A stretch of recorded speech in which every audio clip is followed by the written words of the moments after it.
Vance tapped to oversee potential TikTok sale as April 5 deadline looms. Vice President Vance will be overseeing the sale of social media platform TikTok from its Chinese parent company.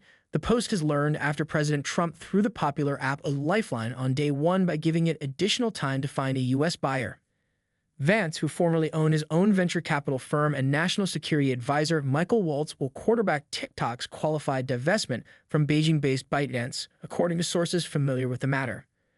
Waltz and other national security hawks in Congress have long warned about the threat the platform poses to Americans, with both congressional and independent investigations confirming that a trove of 170 million U.S. users' data is accessible by the Chinese Communist Party.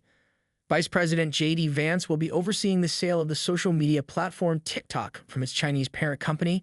The Post has learned after President Trump threw it a lifeline on day one to find a U.S. buyer, AP. Waltz and other national security hawks in Congress have long warned about the threat the platform poses to Americans, with both congressional and independent investigations confirming that a trove of 170 million U.S. users' data is accessible by the Chinese Communist Party. Trump teased last month that Microsoft had expressed interest in the purchase, but added that it could erupt into a full-blown bidding war among U.S. companies. Punchbowl News, which first reported on Vance and Waltz teaming up for the sale, also said Frank McCourt, the billionaire business partner of Shark Tank host Kevin O'Leary, visited Capitol Hill this week to speak with Republicans about a possible purchase. Congress had passed and President Joe Biden had enacted legislation this past April requiring TikTok to be spun off from ByteDance or be banned in the U.S.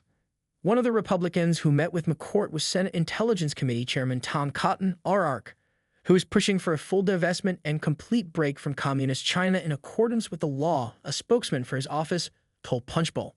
The qualified divestment had been scheduled to take effect on January 19, with the app briefly going dark the previous day. On January 20, Trump signed an order extending the sale deadline by 75 days, giving all parties until April 5 to reach a deal.